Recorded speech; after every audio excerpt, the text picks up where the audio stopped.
So let's begin the other part which is civil disobedience movement.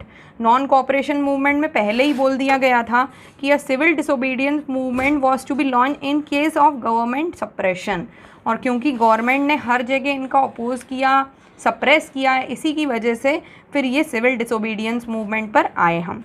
ठीक है,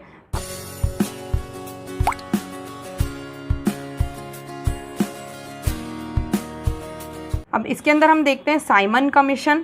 तो ये एक नारा लगाया था इंडियंस ने, गो बैक साइमन का। The new Tory government under sir John Simon was called to be look, बाहर से बुलाई गई थी और जॉन साइमन को बुलाया गया था to look into the functioning of constitutional system in India. लेकिन कमेटी जो थी वो उसके अंदर कोई भी एक इंडियन मेंबर नहीं था, जिस वजह से उनको क्या ग्रीट किया गया, गो बैक साइमन।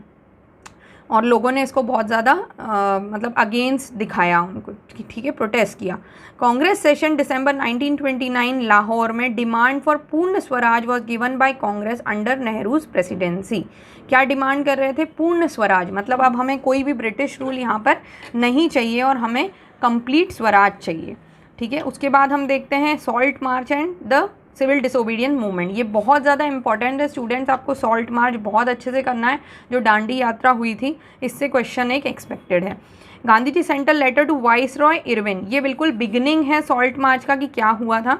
तो गांधी जी ने लेटर भेजा इरविन को जिसमें 11 डिमांड्स थी, and told him to accept these demands और else a civil disobedience movement would be started. अगर वो ये डिमांड्स फुलफिल नहीं करते हैं तो सिविल डिसोबीडियंस मूवमेंट स्टार्ट किया जाएगा। He found a powerful symbol in salt to unite the nation and it was used by all.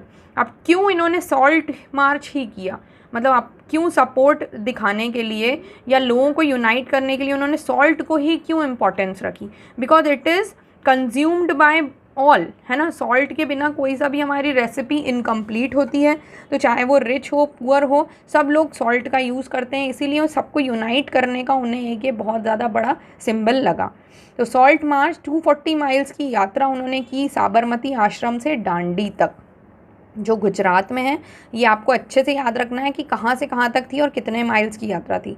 Where Gandhi ji violated, जो सॉल्ट लॉ बना हुआ था उन्होंने वो वायलेट किया, मतलब तोड़ा salt law by manufacturing salt by boiling sea water. उन्होंने वहीं पर खुद, ये अलाउड नहीं था मैन्युफैक्चर करना सॉल्ट को, उन्होंने वो सॉल्ट लेकर वहाँ पर मैन्युफैक्चर किया और बॉयल किया, और इसी की वजह से हम बोल सकते हैं कि सॉल्ट लॉ बना। फिर civil disobedience movement involve breaking colonial laws, they refuse to pay taxes, revenues, violation of forest laws were some other features of civil disobedience movement. तो कॉलोनियल लॉज जो थे उसके अंदर क्या हुआ था, टैक्सेस को पे करना, जो उनके ऊपर एक्स्ट्रा टैक्सेस लगाए गए थे जो हमने फर्स्ट वर्ल्ड वॉर में देखे थे, तो ये रिफ्यूज़ किए लोगों ने, जो रेवेन्यू पे करना।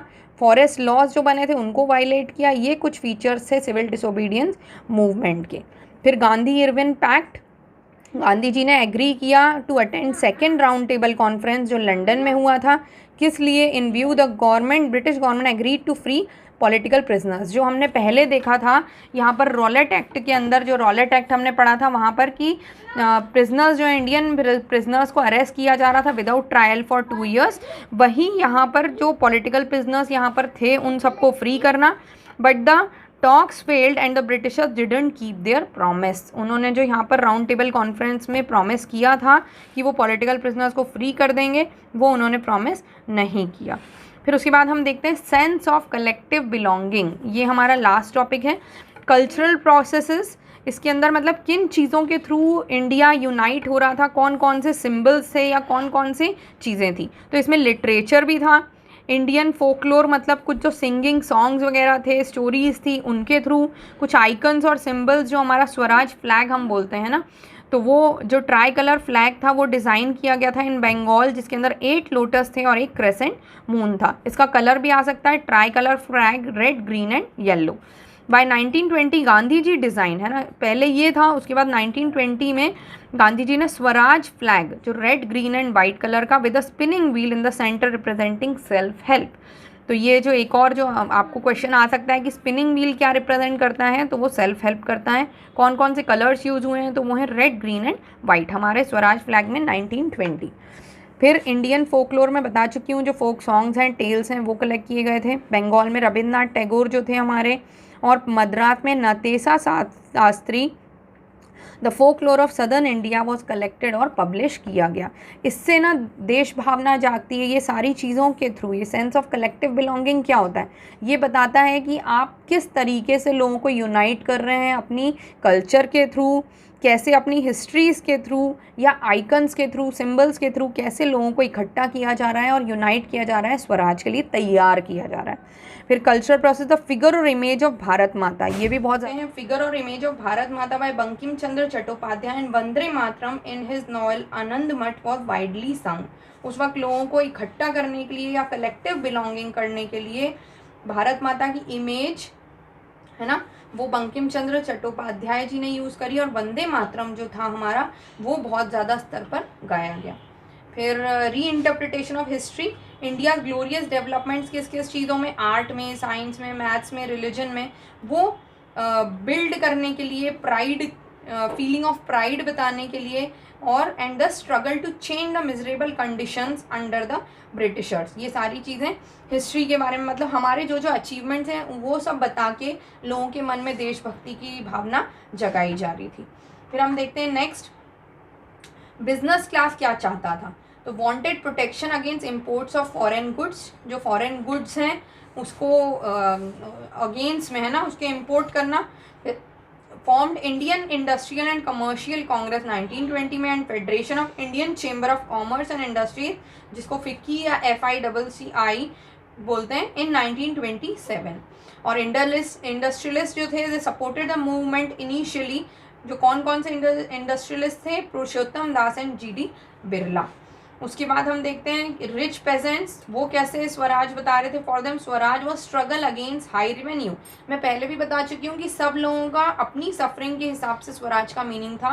तो रिच पेजेंट्स के लिए क्या था, for them Swaraj was a struggle against high revenue, जो हाई रेवेन्यू हो रहा है उसके लिए एक स्ट्रगल हो रही है। पुअर के लिए क्या था, they wanted unpaid rent to be remitted. जो हमने बंधुआ मजदूरों के बारे में पढ़ा था कि वो उनको, जो बेगार हमने पढ़ा था कि वर्क विदाउट पेमेंट, वो सब चीज़ें वो उसको रेस्ट्रिक्ट कर रहे थे। Congress didn't support no rent campaign, वैसे कांग्रेस ने इसे सपोर्ट नहीं किया। बिजनेस क्लास बता चुकी हूँ मैं। फिर वुमेन के लिए participated in protest marches. In the past Congress was unwilling to allow women to hold any major positions, लेकिन बाद में तैयार हो गए थे वो, और even women were a part of this march. फिर industrial workers, they stayed aloof except in Nagpur because Congress was closer to industrialist. Congress बहुत ज़्यादा सपोर्टिव थी इंडस्ट्रियलिस्ट के लिए, तो नागपुर में छोड़ के बाकी सब जगह वो सपोर्ट कर रही थी, एक्सेप्ट इन नागपुर। फिर दलित्स जो थे, जो हम देख रहे हैं लिमिट्स और ऑफ सिविल डिसोबीडियंस मूवमेंट, तो Dalit participation, Gandhi ji called Dalit children of God. Gandhi ji ने दलित लोग जो थे, जो SC ST हम बोलते हैं, उन लोगों को क्या बुलाया था, चिल्ड्रन ऑफ गॉड।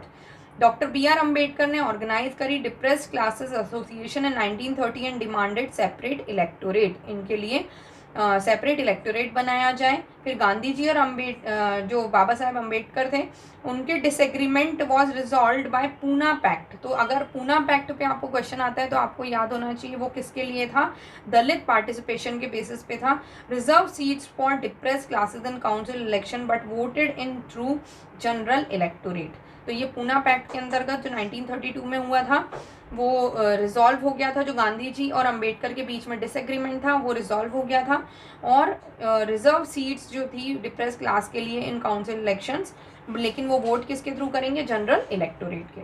फिर मुस्लिम रिस्पॉन्स वॉज लो, हम बोल सकते हैं। ल्यूकवार्म मतलब क्या होता है, ना ज़्यादा गर्म ना ज़्यादा ठंडा, न्यूट्रल। मोहम्मद अली जिन्ना जो थे, they asked for separate electorate for Muslim dominated regions but was openly turn down by MR Jayakar of Hindu Mahasabha, provoking Hindu Muslim communal rights. तो ये जो हिंदू महासभा के थे MR जयकर, उन्होंने इसको और ज़्यादा हवा दी और हिंदू मुस्लिम कम्युनल राइट्स थोड़े बहुत स्टार्ट हो गए थे। तो आई थिंक स्टूडेंट इसके थ्रू आपके थोड़े बहुत चीज़ें क्लियर हो गई होंगी नेशनलिज्म इन इंडिया का। and I'll make videos for other chapters also. So go through this and study और अच्छे से तैयारी करिए अपनी. कुछ डाउट हो then you can put in the comment section. और all the best, अच्छे से करिए पेपर, है ना. ठीक है. और इसमें से और कुछ डाउट हो then you can ask me in the comment. Bye bye.